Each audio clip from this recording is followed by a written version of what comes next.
Mr. Justin Bruce, thank you so much. Time now for our financial focus, and analyst Steve Budin is here. Sir, how are you? Good to see you.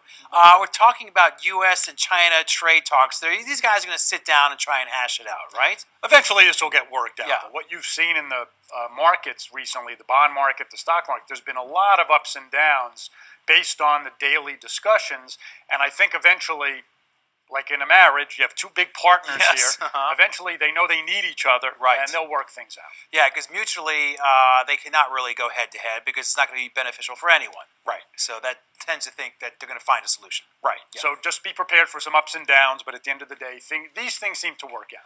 Okay, moving on, talking about this big to-do here with Facebook. And now we're learning that Android users were really hit hard with with all their information being scrubbed. Right, and most Android systems are used by the Samsung Galaxy types of phones. Yeah.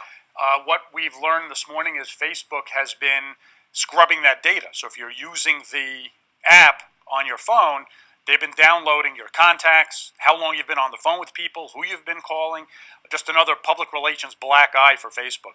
And this has been a mess too with the stock market because their stock has taken a hit. Yeah, and I've always said the court of public opinion and the markets usually punish companies before Congress can, or the legal system can.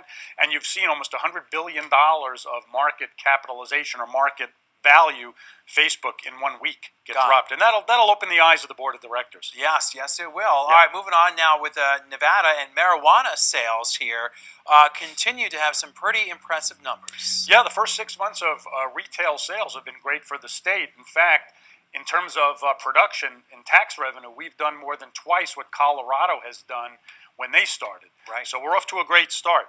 And we knew that this was possible, right, because of just the tourism industry, too. Right. We don't know exactly what plays into those numbers, but that was sort of one of the selling points about legalizing recreational marijuana here is that people would travel from other parts of the country, in part at least, to buy recreational marijuana legally. Yeah, and I think the legislature did it right here because they set up two different funnels of revenue, both on the growing and on the selling, and the revenue from the taxes go into two different places. It goes into our state rainy day fund, which is there in case of emergencies or big economic recessions like we had 10 years ago, and the other part of the revenue goes into the schools.